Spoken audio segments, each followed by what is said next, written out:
السلام عليكم مشاهدينا الكرام أينما كنتم في حلقة جديدة من برنامجكم قوارير في قناة السلام الفضائية. نرحب بكم مجددا مشاهدينا الكرام، وفي هذه الحلقة سوف نتعلم ونستمع مع الأستاذة خديجة برهان، مستشارية أسرية ولايف كوتش في الحياة، عن موضوع مهم جدا يهم كل امرأة وأم لديها أطفال أو سوف تربي أطفالا في المستقبل. كيف نجعل طفلنا يحفظ القرآن الكريم، وكيف نحببه في حفظه للقرآن الكريم؟ ما فوائد حفظ القرآن الكريم منذ عمر صغيرة، سواء في حياتنا الدنيوية أو في الآخرة؟ كل هذا وأكثر سوف نتعرف عليه مع أستاذة خديجة برهان. السلام عليكم أستاذة خديجة. أهلا وسهلا فيك أستاذة نورة، حياك الله أنت ومستمعينك الكرام في برنامجك المتميز قوارير. أستاذة خديجة، شكرا لك. في البداية، هل يؤثر القرآن الكريم على سلوك الناس؟ بسم الله والحمد لله والصلاة والسلام على رسول الله. بداية عندما يقرأ الإنسان أي كتاب في الحياة يجب أن يؤثر عليه، أو لابد أن يؤثر عليه بشكل مباشر أو غير مباشر، شاء أم أبى. هذه في الكتب العادية التي هي من تأليف البشر، فما بالنا بالقرآن الكريم؟ بالتأكيد سوف يؤثر على قارئ القرآن الكريم بشكل مباشر أو غير مباشر، كما في القول المأثور: ما لامس القرآن شيئا إلا باركه. وقد لا نرى التأثير هذا بشكل مباشر، لكننا سوف نراه مع الأيام أو مع مضي الأيام، إذا التزم الإنسان بقراءته وتلاوته والتعايش أو العيش مع هذا القرآن الكريم، حتى لو كان في البدايات يصعب عليه ويشق عليه قراءته، فبالطبيعي أن القرآن سوف يؤثر على صاحبه شاء أم أبى. صحيح. وما هو أنسب سن لتعليم القرآن الكريم للأطفال؟ طبعا نحن دعيني فقط أكمل شيء بسيط. نحن عندما نقول أن القرآن الكريم يؤثر على صاحبه بشكل مباشر أو غير مباشر، هذا التأثير ليس لأن الإنسان إنسانا مسلما، إنما هو تأثير بصفة عامة.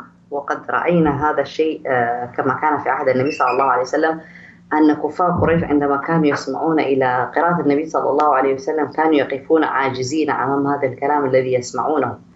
فكان بعضهم يقول إن هذا القرآن، إن هذا الكلام عليه له حلاوة وعليه طلاوة، وإنه يعلو ولا يعلى عليه. من عظم ما يسمعون من كلمات هم أهل اللغة أساسا، حتى أنه كان هناك رجل من كفار قريش اسمه عتبة بن الربيع، ذهب إلى النبي صلى الله عليه وسلم ليعرض عليه بعض من الإغراءات قريش حتى يترك الدعوة، فأنصت النبي صلى الله عليه وسلم إلى ما قاله. فعندما انتهى من حديثه قال له: قد فرغت يا أبا الوليد من كلامك؟ فقال: نعم. قال: فاسمع مني. ثم تلا عليه النبي صلى الله عليه وسلم بعض آيات من سورة فصلت. فرجع هذا الرجل المسلم إلى بعض أصحابه، وعندما رأوه مقبلا عليهم قالوا لبعضهم البعض: نحلف بالله لقد جاءكم بغير الوجه الذي ذهب به، من تأثره بما سمع من الآيات القرآنية. أما مسألة في أي عمر ممكن أن نبدأ مع الأطفال في مسألة حفظ القرآن الكريم، فمن عمر 3 سنوات يستطيع الطفل أن يبدأ في حفظ القرآن الكريم. ربما يبدو أن هذا العمر مبكر جدا، لكنه يستطيع أن يبدأ من هذا العمر الصغير، لأن الأطفال طبيعة هم يعني يسيرون بمسألة التلقين فقط وتكرار ما يقرأ أو ما يقال حولهم. فالطفل يكرر، فبتكرار الآيات البسيطة أو القصيرة معه يبدأ يكررها ويبدأ ينطلق لسانه في حفظها واستذكارها. صحيح. بما أنك تحدثت عن فصاحة والكلمات الكثيرة جدا في القرآن الكريم، ما هو أو كيف نستطيع أن نقول أنه النمو اللغوي ينمو عند الطفل؟ أولا يجب أن نعرف أن اللغة العربية هي أصعب اللغات وأجملها وأكثرها يعني زخما بالكلمات والألفاظ، التي يحتاج فيها متلقي اللغة أن يستخدم كل قدراته اللفظية والأصوات التي يعرفها والتي لا يعرفها لنطق الحروف. الآن عندما يبدأ الطفل بتعلم الكلمات القرآنية أو الآيات القرآنية، يبدأ يتعلم كيف يستخدم مقدراته الصوتية أو طريقة اللفظ ونطق الحروف بشكل جيد. هذه الاستمرارية في نطق الكلمات والأحرف بالأصوات المختلفة بمواضع الأصوات المختلفة يؤدي إلى تقوية العضلات الداخلية، عضلات اللسان تصبح قوية، عضلات الحلق، عضلات الحنجرة، بهذا الشكل. فعندما ينطلق الطفل في الكلام يبدأ يصبح طليقا في كلماته، لا يجد صعوبة في نطق الأحرف، سواء الأحرف اللينة أو العميقة أو الحروف الصوتية أو الحروف الجارية أو ما إلى ذلك من الأحرف، لأنه لسانه تلقائيا هو قد تمرن على نطق هذه الأحرف فيبدأ ينطلق بالكلام. لذلك نجد أن أغلب من يلتزم بقراءة القرآن الكريم أو يبدأ يتعلمه مبكرا نلاحظ أن عنده فصاحة في كلماته أو في نطقه للأحرف، ولا يوجد عنده صعوبات في نطق الأحرف. جدا. ونذهب إلى النمو العقلي، ماذا يفعل القرآن الكريم في النمو العقلي لدى الأطفال؟ إذا كان القرآن العقلي أساساً يؤثر على الإنسان، معناها أنه يؤثر أول شيء على عقله وقدراته العقلية، ويؤثر على روحه، ويؤثر على جوارحه من خلال التطبيق. فبالتالي يساعد قراءة القرآن الكريم على التفكر والتدبر، وهذه هي غاية القرآن الكريم في قراءته وتلاوته، التدبر. التدبر معناها إعمال العقل والتفكير فيما يقرأ وما يسمع، ويتساءل عن ماذا يقرأ أو ماذا يسمع أو ما معنى هذه الكلمات أو ما معنى هذه الآيات. فتحفيز العقل لإعماله والتفكير فيما يقرأ أو ما يستمع إليه الطفل أو من يستمع إلى القرآن الكريم يؤدي إلى النمو العقلي، لأن هذا القرآن يفتح المدارك. لا نستطيع أن نقول أن هذه الآية معناها هكذا ونتوقف. كلما قرأناها مرارا وتكرارا نلاحظ أننا نفهم بعدا آخر في هذه الآية، ربما البعد الأول، ربما الثاني، ربما الثالث، ربما المعنى البعيد، بسبب إعمال العقل والتدبر والتأمل في هذه الآيات. فالقرآن الكريم من أعظم المؤثرات في القدرات العقلية والقدرات النفسية لمتلقيه أو لمن يستمع له. جميل. أستاذة خديجة، هل يتأثر الطفل بحفظه القرآن الكريم وسرعة حفظه وسهولة حفظه إذا كان في وسط أسرة حافظة لكتاب الله؟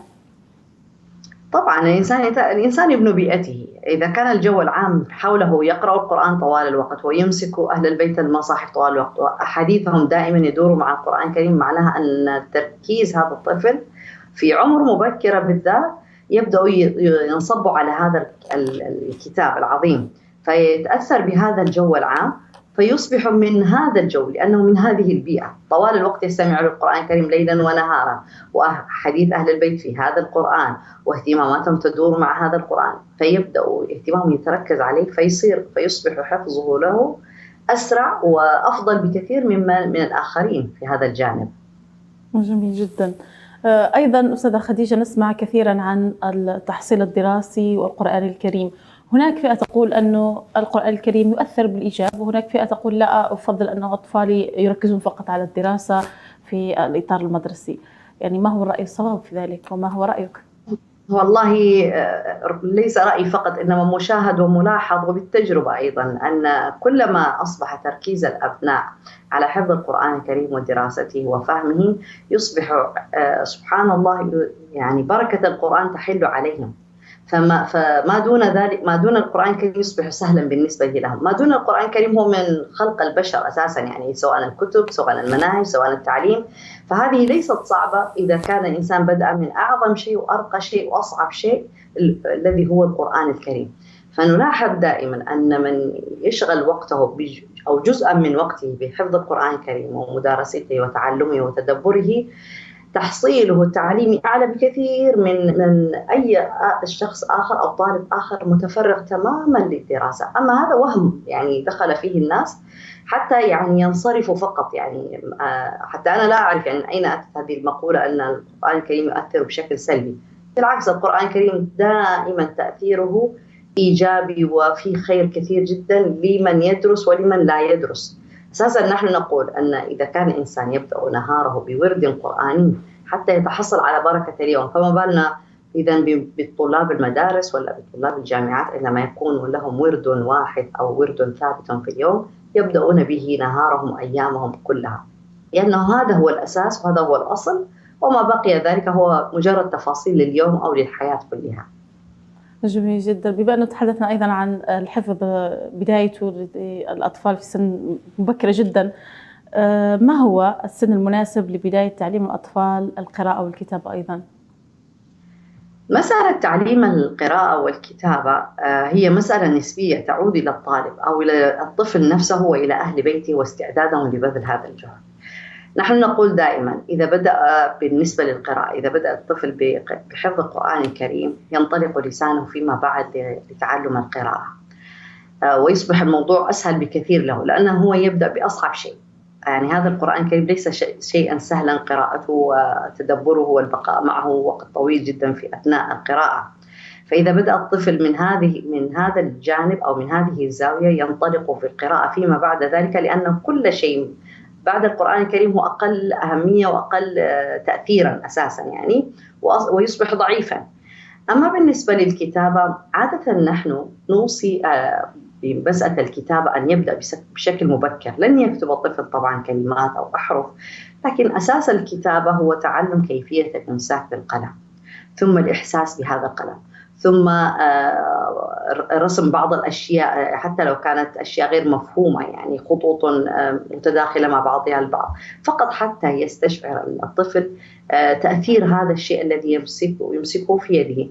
بعد ذلك يبدأ بالتدريج بتعلم الكتابة التي سوف تكون في مستواه هو فقط، اللي هي تعتبر يعني الكتابة الأحرف المنقطة فقط، حتى يستطيع أن نساعد العقل بربط النقاط مع بعضها البعض من خلال استخدام البصر، ثم تتبع هذه الأحرف وإكمالها. فنستطيع أن نبدأ من عمر مبكر جدا، لكن لا نتوقع النتائج أننا إذا بدأنا مبكرا يجب أن ننتهي من هذا الأمر بشكل سريع. لا، إنما هي فقط البداية، الاستمرارية والثبات في هذا الأمر والتدرج مع الطفل يؤدي به إلى نتائج أفضل بكثير وأسرع بالنسبة لأقرانه. جميل جدا هذه المعلومات التي قلتها لنا الآن أستاذة خديجة. سوف نذهب فاصل ونعود. مشاهدينا الكرام ابقوا معنا.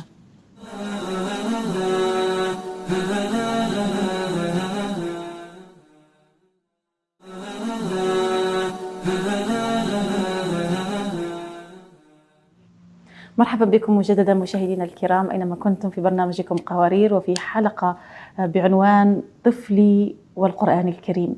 كنا نتحدث مع أستاذة خديجة برهان، مستشارة أسرية ولايف كوتش في الحياة. مرحبا بك أستاذة خديجة مجددا. أهلا فيك أستاذة نور. أهلا وسهلا. أستاذة خديجة، تحدثنا قبل الفاصل عن السنة المناسبة بالبداية حفظ القرآن الكريم والقراءة والكتابة عند الطفل، ولكن أحيانا تواجه الأطفال صعوبة في الحفظ. ما سبب هذه الصعوبة؟ ربما تكون هذه الصعوبة تتداخل فيها أمور مختلفة، إما قدرات الطفل العقلية، وإما وجود المشتتات، وإما عدم وجود المعلم أو الملقن الذي يلقن الطفل بمقدار معين، وإما التوقعات، إعطاء مقدار كبير جدا وتوقع أن الطفل سوف يحفظ هذه الأمور، اختيار الآيات هذه أيضا أو السور التي يجب أن يحفظها هذا الطفل في هذا العمر، وأيضا بعض المشاكل التي قد تكون صحية مرافقة لهذا الطفل، وأيضا هناك عوامل أخرى. لكن هذه هي الغالب دائما، خاصة في عمر المبكر. كلما هناك قاعدة دائما، كلما قل المقدار وأصبح بالشك وزاد التكرار يستطيع الإنسان أن يحفظ. طبعا هذه القاعدة ليس هناك أحد يتبعها أو يسير عليها بسبب أنه يتوقع النتائج السريعة والاستعجال في الحصول على نتيجة. لكن نحن دائما نعرف أنه كلما قل مقدار ما يتعلمه الإنسان أو ما يحفظه من القرآن الكريم أو ما يتعلمه من أي لغة أخرى يستطيع أن ويكرره يستطيع أن يتقنه. هذه قاعدة بسيطة جدا. كلما وجدنا أو لاحظنا أن الطفل يستصعب حفظ هذا الشيء نقلل المقدار أكثر فأكثر فأكثر، ثم نراقب ما هي قدرات هذا الطفل العقلية، هل هناك مشاكل، هل هناك معيقات، هل هناك مشتتات، هل الأجواء مهيئة، هل الوقت مهيئ. ربما نريد أن نحفظ هذا الطفل هذا القرآن الكريم وهو جائع أو مشغول باللهو واللعب أو في آخر الليل أو متعب يريد أن ينام. يجب أن نراقب الأوضاع المناسبة ونختار الوقت المناسب لممارسة مسألة الحفظ، ليس بالنسبة للأطفال، حتى بالنسبة للكبار. لا يستطيع الإنسان أن يحفظ وذهنه مشتت. صحيح، وهذا ما لاحظناه أصلا في بعض من الأسر والعائلات تحاول أن ترغم طفلها على الحفظ بسرعة في سن صغيرة جدا، فيصبح هناك ضغط وهناك يعني ليس جو ملائم جدا للأطفال، يشعرون بأنه عليهم ضغط عليهم أن يحفظوا بسرعة، توقعات لأولياء الأمور تصل إلى أنه يمكن على الطفل أن يكون في 3 سنوات حافظ لكتاب الله، أو على الطفل أن يكون خلال السنة الخامسة حافظ لكتاب الله. فيصبح هناك ضغط وأمر سيء للأطفال في هذه العمر. هو أصلا بعض العائلات هي تحقق أحلامها في حفظ القرآن الكريم من خلال أطفالها، وهذه إشكالية. يعني إذا كان الأب والأم لم يستطيعوا أن يحفظوا القرآن الكريم، شيء جيد أن يعينوا أبنائهم على حفظ القرآن الكريم، لكن بدون الضغط. لا يحتمل الموضوع أساسا الضغط. هذا القرآن ليس سهل حفظه، وإذا حفظه الإنسان يجب أن يتفلت منه، خاصة إذا استعجل. لذلك يجب أن نعطيه وقت طويل جدا لحفظ القرآن، أن يكون أسلوب حياة ورحلة طويلة وليست قصيرة. يعني 5-6 سنوات لحفظ القرآن الكريم أنا أراه أنه مناسب جدا، بمقدار قليل وثبات وهدف.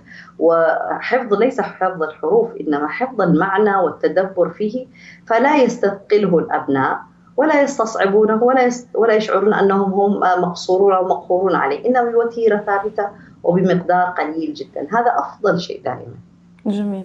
سمعنا أيضا أستاذة خديجة بواحد القول يقول أنه الأم أو هي حامل حين بتستمع للقرآن الكريم جنينها سوف يسهل له الحفظ القرآن الكريم، أو يمكن حتى أنه يحفظ تلك الكلمات.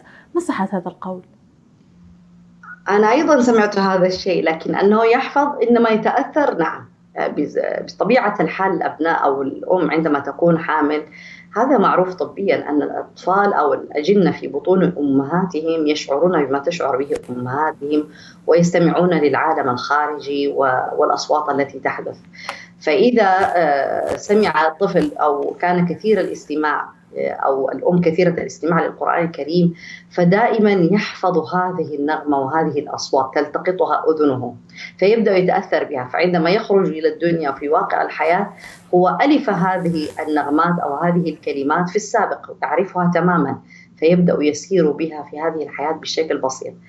قبل فترة رأيت تقريرا تم إجراء تجربة لأطفال صغار، يعني في عمر السنة أو السنة والنصف إلى سنتين، وضعهم في حجرة مغلقة بعيدا عن أمهاتهم، فاستوحش الأطفال وبدأوا بالبكاء.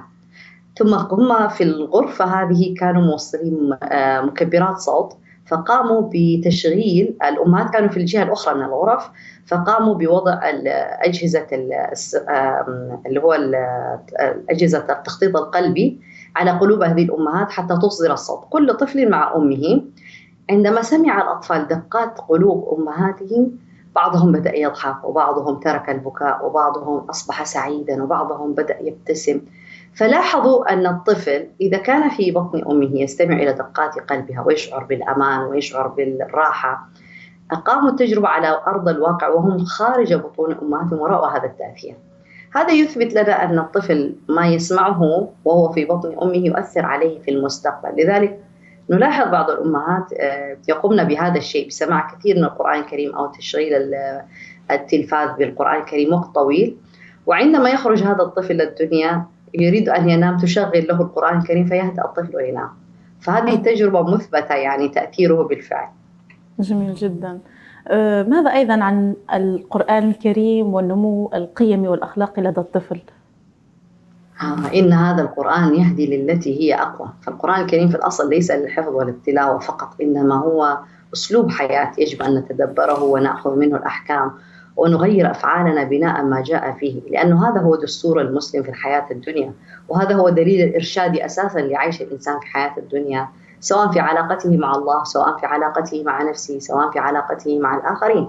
فبالتالي بالطبع يجب أن يؤثر هذا القرآن في تغيير الإنسان وتعليمه القيم والسلوكيات والمفاهيم الصحيحة التي يستطيع أن يعيش بها في هذه الحياة الدنيا. كون أن بعض الناس يقرؤون القرآن ولا يتأثرون، هذه مشكلتهم هم، لأنهم لم يتدبروا القرآن. لكن الأصل أن القرآن يؤثر على الإنسان الصادق المؤمن الذي يرغب بالفعل أن يتأثر بهذا القرآن وأن يطبق ما جاء فيه. القرآن الأصل فيه ليس الحفظ، الأصل فيه التدبر والعمل بما أنزل فيه.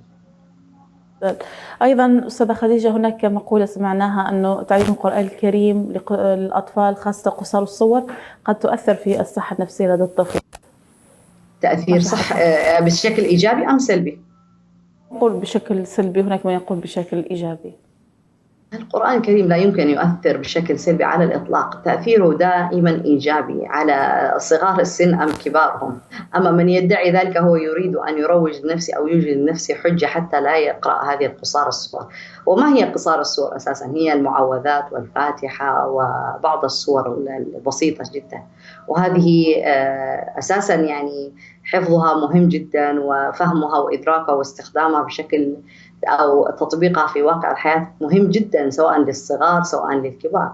فتأثير القرآن دائما إيجابي. أما إذا كان هناك تأثير سلبي فهذا التأثير السلبي لا يمكن أن يكون للمؤمن أو للمسلم الصادق مع الله سبحانه وتعالى. جميل. بما تحدثنا كثيرا عن بعض الأشياء الموجودة لدى الطفل ستنمي له عقله وأخلاقه وكذا، نريد أن نتحدث عن فوائد تحفيظ القرآن الكريم للطفل.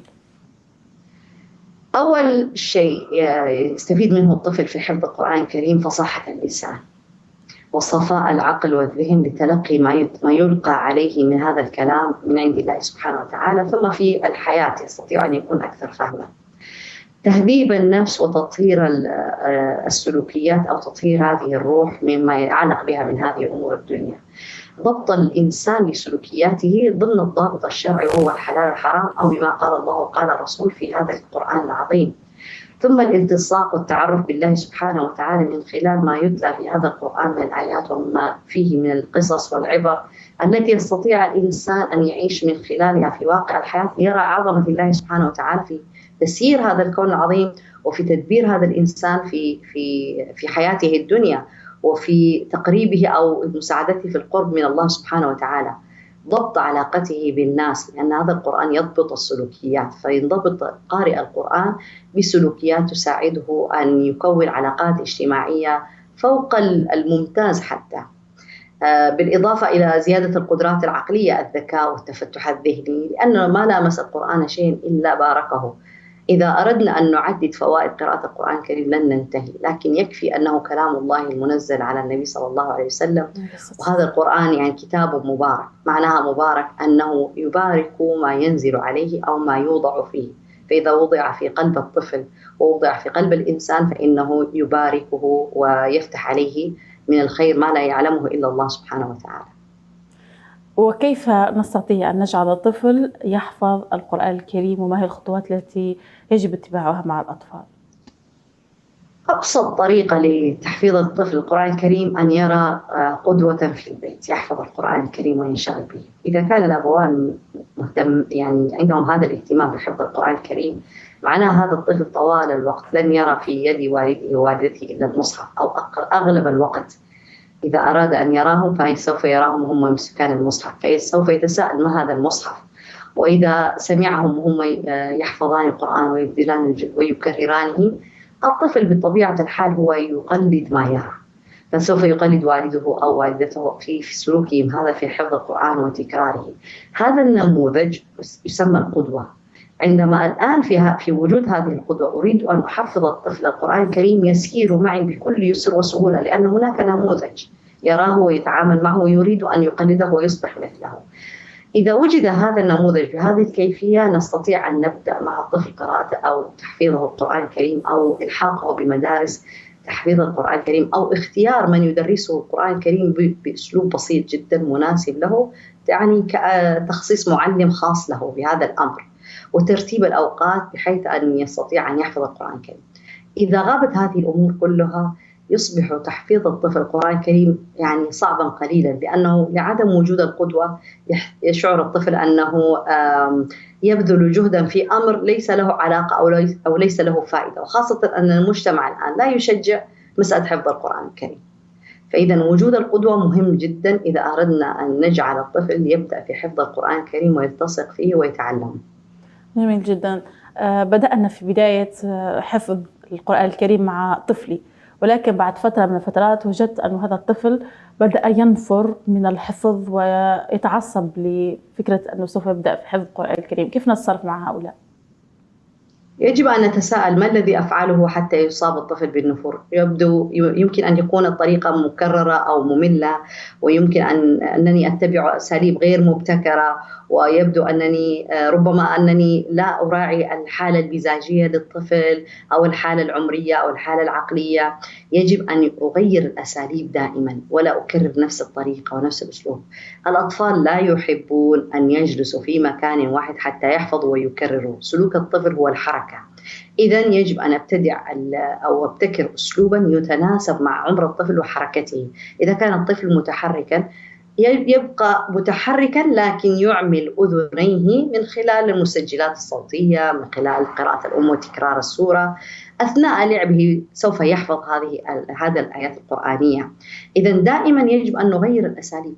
لماذا ينبغي أن نسير في أسلوب واحد وبطريقة واحدة ونتمنى ونرجو من الطفل أن يفكر كتفكير البالغين ويعظم هذا القرآن ويجلس له؟ هذا مستحيل، يعني صعب جدا.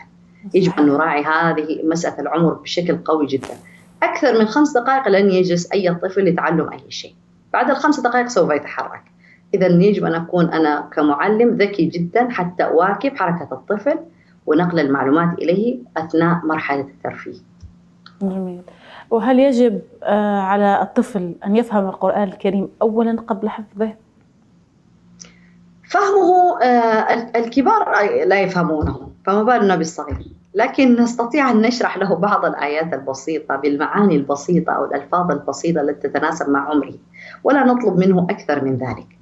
عندما يكبر وهو يفهم هذه المعاني البسيطة وهو يكبر، سوف تكبر عنده الحصيلة اللغوية والإدراك العقلي والفهم والتدبر، ثم بعد ذلك سوف يبدأ بفهم المعاني العميقة جدا بنفسه، وسوف يفتح الله سبحانه وتعالى عليه. لكن في البدايات لا أطلب من الطفل أن يفهم 100%، لكن إذا سألني يجب أن أخبره بألفاظ بسيطة تتناسب مع عمره حتى يربط معاني الآيات بالمفهوم الذي يتلقاه مني. جميل. وكيف أستطيع تربية الطفل عن القرآن الكريم ويصبح القرآن الكريم فعلا في أخلاقه وقلبه ونحو ذلك في تصرفاته؟ كثير من الناس يقرؤون قصص ما قبل النوم لأطفالهم. لماذا لا يتبعون نفس الطريقة ونفس المبدأ مع القرآن الكريم؟ لماذا لا نقرأ لأطفالنا بعض آيات ونفتح المصحف ونقرأ معه قبل أن ينام؟ لماذا القصص؟ إذا بدأنا نحن كل ليلة قبل أن يذهب إلى فراشه مسكنا المصحف مع بعضنا البعض وهو على فراشه وقرأنا بعض الآيات، ثم شرحت له بعض معاني الآيات وربطتها بقصص من القرآن الكريم أو قصص من السيرة بأسلوب الأطفال، وأحكي له، أبدأ أنا أعلق قلبه بهذا القرآن الكريم. لماذا يجب أن أقرأ القرآن الكريم وأعلق قلبه وأرغب أن يتعلق قلب ابني به في النهار فقط؟ بالليل دائما تأثيره قوي جدا. عندما ينام الإنسان على آخر ما يفعله يبقى تأثيره في عقله حتى اليوم الثاني. فنحن يجب أن نقلب المفاهيم أو الأفعال التي نقوم بها، بدل من قراءة قصص قبل النوم نجعلها قراءة آيات قبل النوم مع التدبر والتأمل. ثم بعد ذلك سوف يصبح هذا السلوك عادة. بعد أن يصبح عادة يصبح أسلوب حياة، ويبدأ يصير الطفل متعلقا بهذا الأمر.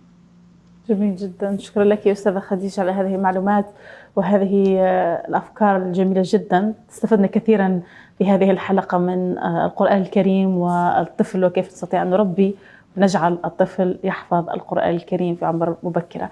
شكرا لك أستاذة خديجة برهان. شكرا لكم مشاهدينا الكرام، كنتم معنا في هذه الحلقة من برنامج قوارير. نلتقي وإياكم في العدد القادم. إلى اللقاء.